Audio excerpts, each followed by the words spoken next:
Okay, we on once again. Whoa. We back, and it's the podcast once again. This is Kwame Cast. I feel so blessed, I feel so honored to have my man on set. I tell you what, it's been a minute. I set my eyes on him, and today, I don't know what happened. He just called me, man. Yo, Kwame, are you home? I'm coming. And finally, he chopped noodles finished already. Yeah, you know me and food, man. Thanks, I love my food. I know you do love food. And I eat it well, man. I know, my man. Back in the days. You never disappoint when it comes to food. Oh, come on, man. But it's always been the same. It's never changed size. Man. We all.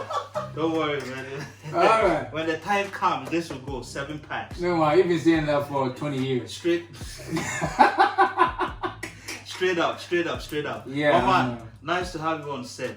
Thanks for having me around. This is Ike, and he's a YouTuber, and he got his own YouTube stuff going on. Time with Ike. I mean, tell the fellas about my your channel mostly is about workout and about traveling and tours around Beijing for now, and then maybe later we're going to continue to travel around the whole country and then see how beautiful and visit a lot more places. Your channel is more of lifestyle. A bit workout. The beginning, the plan was just the workout, but I realized there was more to me than just the workout. So. You like chilling, man.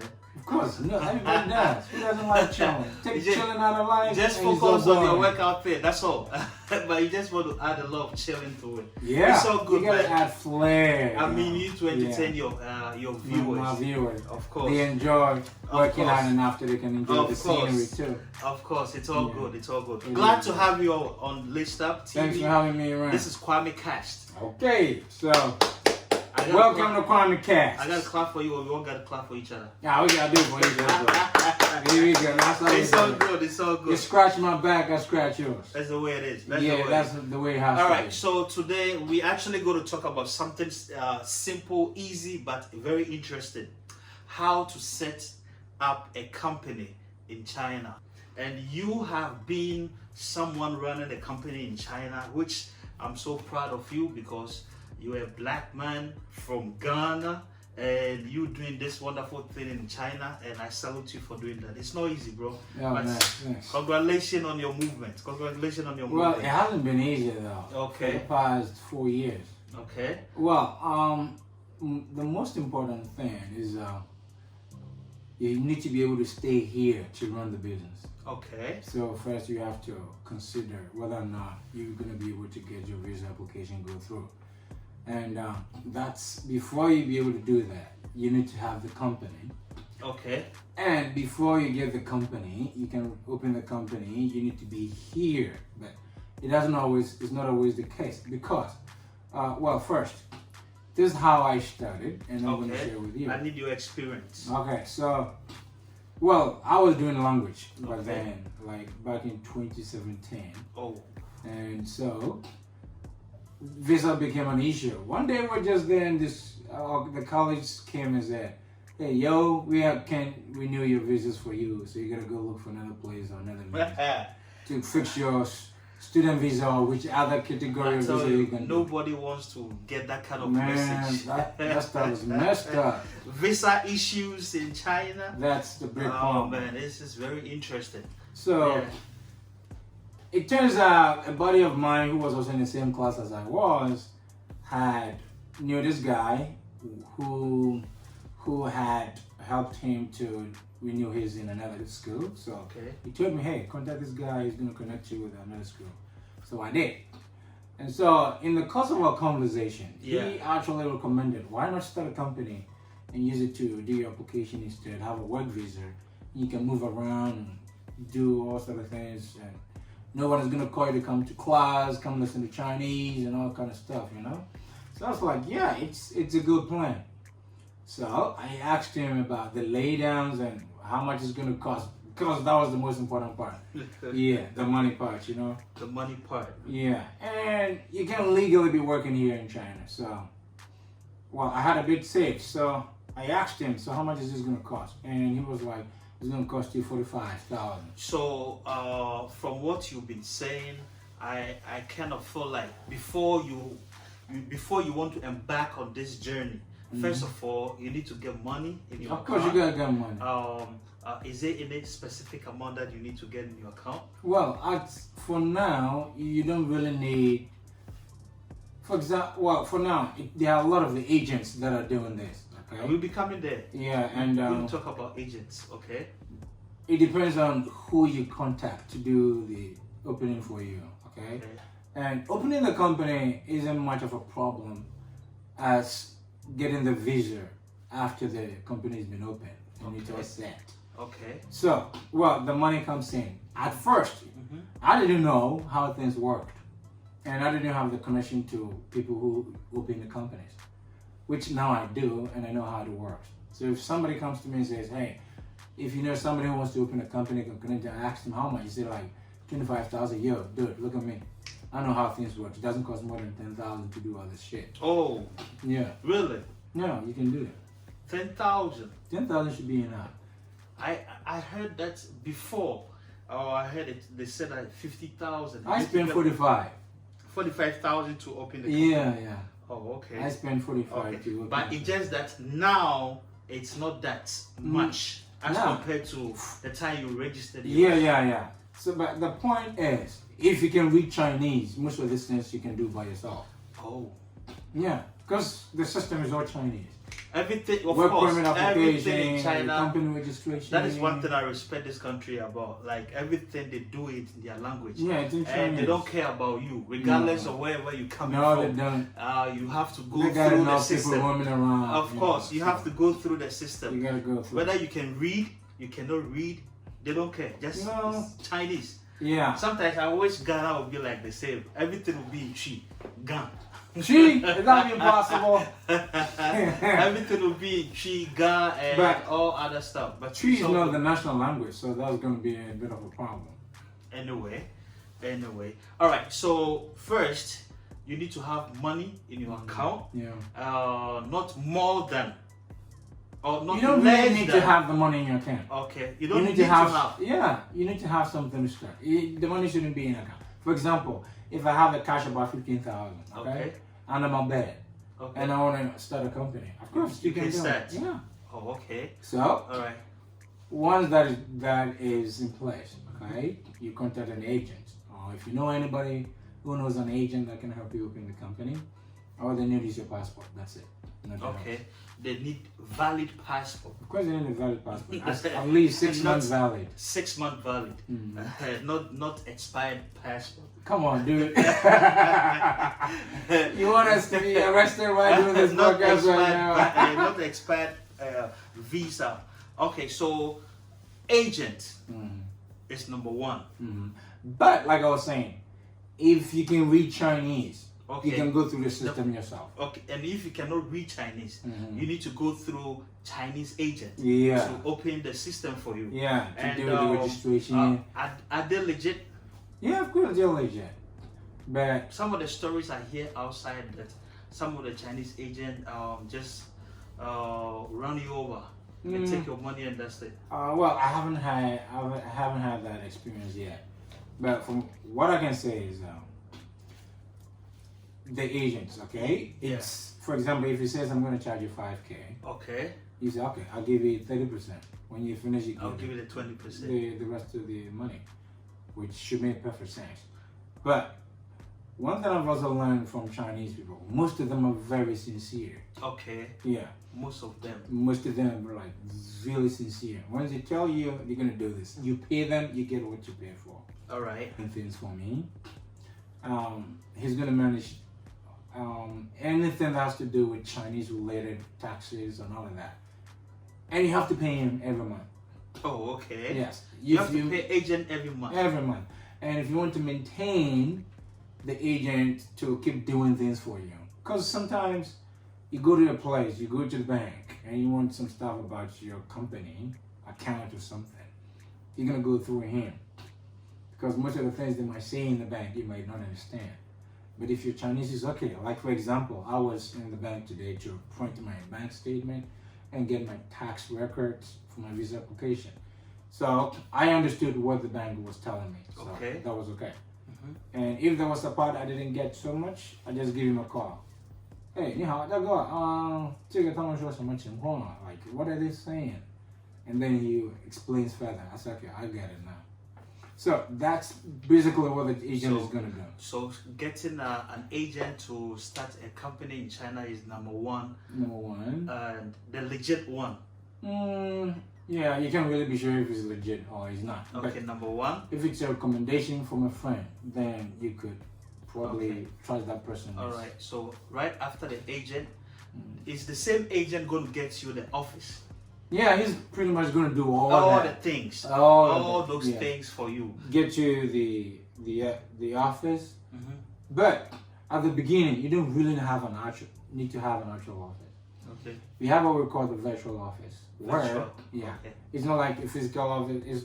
It's somebody's office, or it's a space where somebody's living there. Okay. For example, here in this place where we are doing this recording right now, you can register 2 companies in each here. Oh. You can register 2 companies here.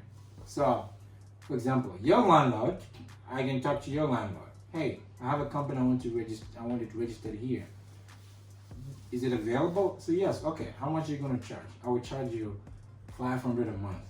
So for a year, that's gonna be like what? So then I pay your landlord. He gives me a contract, and I give it to the agent. He used that contract to register my company here. Oh, okay. So when you go into the system, okay, the registry, when you type the company name, they have that. So for example, if I want to know if there's been a company registered here, so I don't have to pay money to the landlord and say later, because I had that experience once. I paid for everything, and then when it was time for the registration, I asked the agent, I gave the address to the agent, and he went to the system. The moment you type the apartment, the number, and the community, it's going to tell you which companies have been registered. Oh, okay. Yeah. Okay. So there's that too. So he checked and was like, there are 2 companies registered there. You can't register yours. I've paid my rent. I've paid the agent, my agent fees and all of that. Yeah, I didn't get it back until now. And so there was that too. These are some of the difficulties. Yeah, and but it doesn't happen quite often. Okay. It's mostly once in a while you have to experience this. But the thing was, the landlady didn't know that company is being registered in her apartment. Word. Yeah. Word. So the landlady didn't know. So what happens is the landlady could then just go to the registry office and tell them, I want you to blacklist this company. I don't know who the owner is. It's been registered in my address. Apartment. Yes. Okay. I want you to cancel it from the system that has been registered in my apartment. And once you do that, it's going to affect your company, and you can run it. You can run the company like ever again. It's blacklisted. Okay. And that's it. Oh, okay. So the agent does most of the groundwork. I always advise my colleagues who want to do this, it's best to have it in the area where you live. If anybody's looking for you, they will come to this. Yeah. The area you are. Yeah, and it's very easy. So like 10 minutes away. If the police, the local police, or when you're doing your visa application, and they want to inquire whether or not you're still in that address, they just call you. Hey, we are at your address. Where are you? Oh, I'm around. Okay, you just go there, and they can verify that you're actually here in that space. Okay, so I got everything that you said. Now let's go back to Ghana. How did you get all your documents to be notarized at the Chinese embassy? Yeah. Because I know before you start all this process, you need to start a process from home. Yeah. Then you bring it in here to continue the process. Well, is it like that now? Setting up the company doesn't require that. Okay. It doesn't require anything from Ghana. Okay. What it needs is an ID, a valid ID, okay, with valid your name and picture and everything on it. That's okay. it.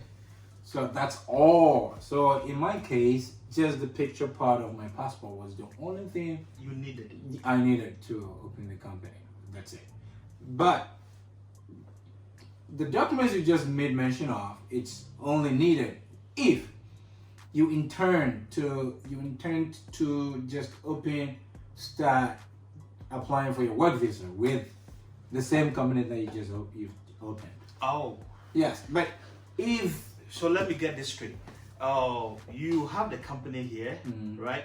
Now you want to use the same company to apply for your work visa, working visa. or you can even apply for an entrepreneurship visa. Okay, that is where you need to go back to Ghana or go back to which country Whichever you're coming country you're from. You don't have to go back.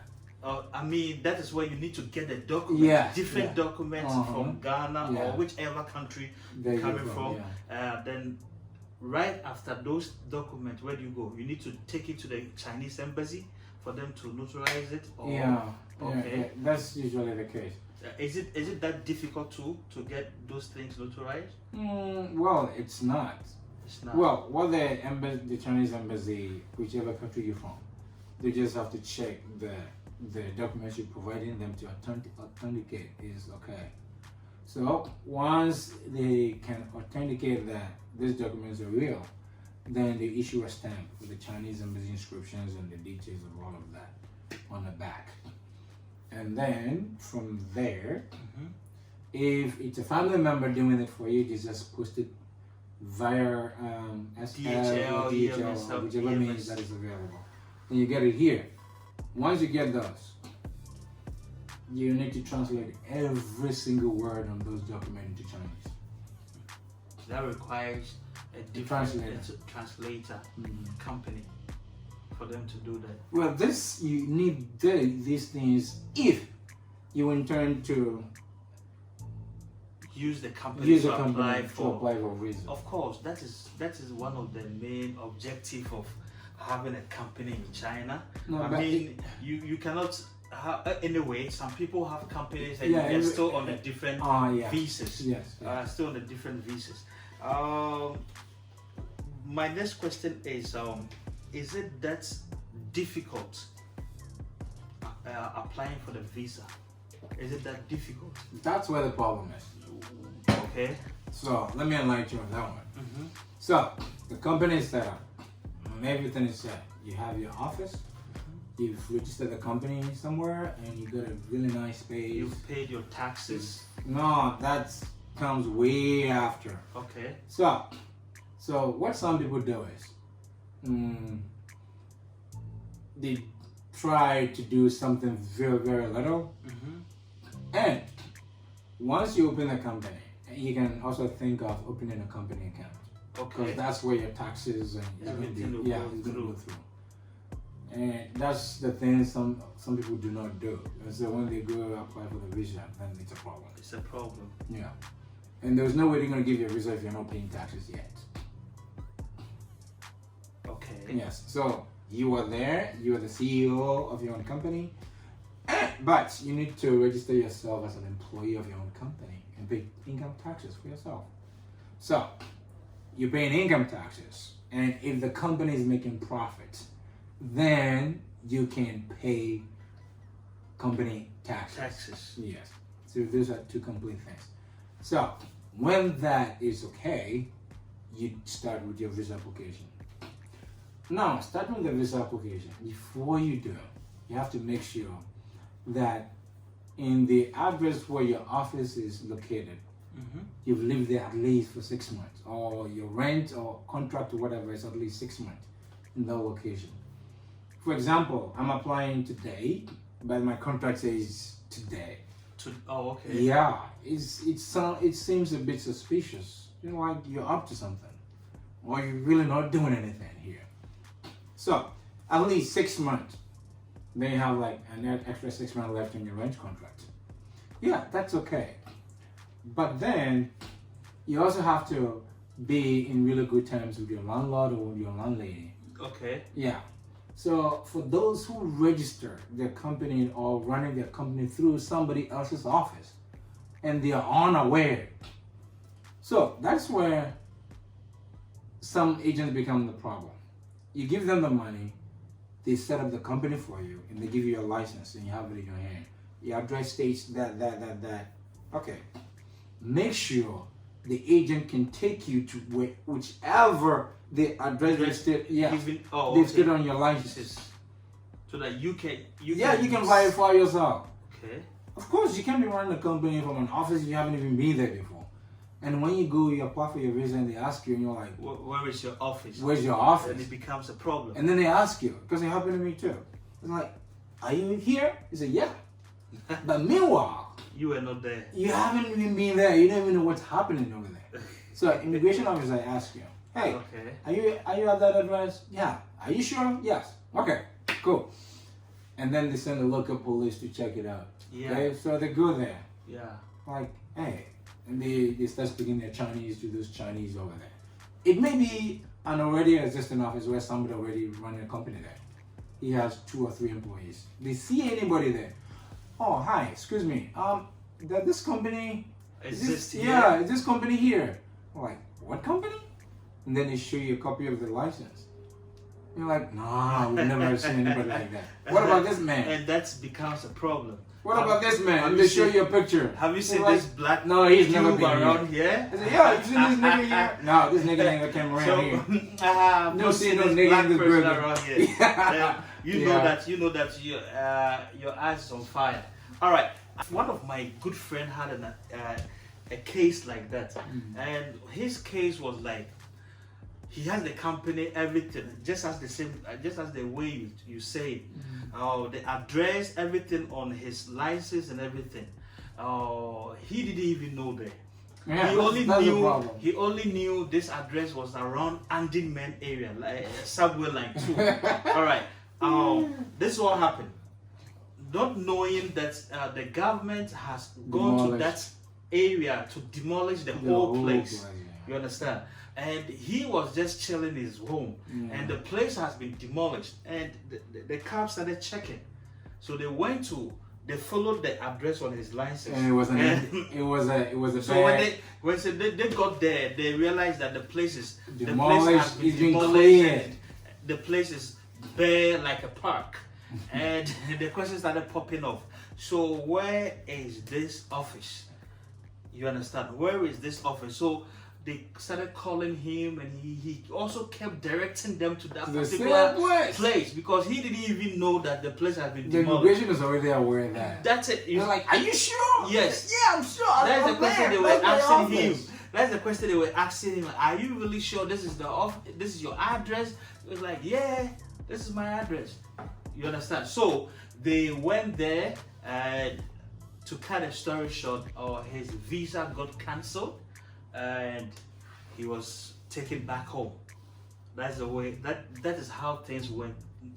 At least you also need to know certain terms, business terms. Related, yeah. In Chinese. What does your company do? You have to say that all in Chinese. Chinese. Yeah. You have to. If you are into trading, or if the immigration comes over and they ask you in Chinese, what do you do? And you cannot speak Chinese about what you are doing. That it becomes problem. They begin to suspect. Yeah, they begin to suspect that you just whatever you're doing just here. Using the company for visa. Yeah, for visa reasons. That means you're doing something different. Yes. Okay. But for the time being, we're just gonna talk about just the registration of the company part and the address, which is always seem to be where a lot of people have the problem. Yeah. Well, let me ask you one thing. Okay. If you were an officer, okay, and I have a company. Yeah. And I don't know where my company is. Okay. Okay. And you ask me the name of my company. I can't even say the name of my company in Chinese. And the officer says, 你的公司叫什么? Beijing, blah blah blah company. Huh? He's a Chinese. He wants you to say it in Chinese. And you can say your own company in Chinese. Well, I'm the host, so definitely. So of course, you know, if I were to be the immigration officer, I would smile. Of course, I would smile and shake your hand like, yo. Don't worry, it's all good. Let's chill. Go have fun, man. But then back in the back of the head, Go get some he's drink. trying to screw you over, man, before you even know it. Go get some drink. Yeah. All right. So thank you very much for passing through. And this is the first episode of Company. how to start a company in China. My man passed through, and he will be coming once again for the part 2 of how to use your company to apply for visa in China. And also, you know, every city, every province has visa rules, visa regulations, and generally they are almost similar. Okay, with the business aspect, right? Yeah. Okay, so we're going to talk about how you can use your company to apply for a visa in China. Well, it's been a wonderful ride on QuameCast, and I appreciate you for watching us. If you have any comment and whatever you think we should talk about, man, don't hesitate. Just put it send down a message, and we'll be right back with you. Laced up. Mama, thanks very much for passing through, and this is Time with I. And I'm happy to share. QuameCast. We All out. right. Salute.